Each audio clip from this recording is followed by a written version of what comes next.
Viewers, today we are about to log in to GitHub. Before logging in, I would like to first show you a sign up startup here. So there are two things here. One is a sign up here, or you can directly enter your email, something of this sort, and clicking on sign up for GitHub. It will navigate you to the screen, give the relevant details, okay, and then clicking on continue, creating your password and all. Those all would be done by you, okay. But if you already have an account, maybe you're practicing in your local, then I would suggest you to clicking on sign in already, sign in, give you your email password, and signing in up. Maybe you'll get a two-factor authentication in some cases based on your device settings. Theme would look like, it could be a dark theme, a light theme, high contrast, some other settings would differ. Having said that, let's create a new repository.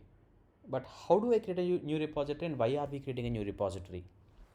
So we are creating a new repository in the GitHub account so that we can run the same by modifying code and all in the VS Code.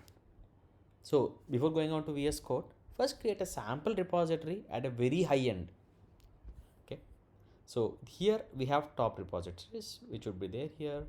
You wanted to create a new one, do create. You'll have your profile here. My name is Varun, as you know, and you can do all the relevant settings you wanted to do from these available menu section. But our aim for this video is to create a new repo. Going on, so name could be of this sort: Playwright hyphen TypeScript. Oh, it's available. If it is not available, you need to change or add something else here. So what are we trying to do? We are trying to do test automation using Playwright hyphen TypeScript, and okay, all set. So it's a public repository so that you can access, and adding a readme file. This will have this main branch as default. Setting up and all is done here, and git ignore template. For the time being, there is no JavaScript available or TypeScript, so just keep Java here for the time being. There is no hard and fast rule to keep Java anything. And the license, I would say to keep MIT license. So if someone uses our repository, they will get credits instead of leaving it with a none. Having a MIT license is good. So now I'm creating a repository.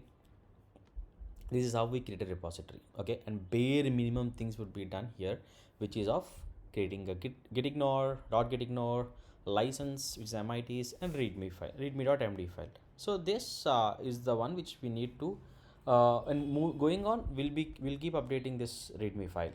See, we got MIT license. So if someone wants to use our repo, what they'll do is they click on code here, come here, this is the a link which someone needs to take in, and then keep it in VS Code, download the code. So ideally this is the step which we need to adhere and move on. Thank you.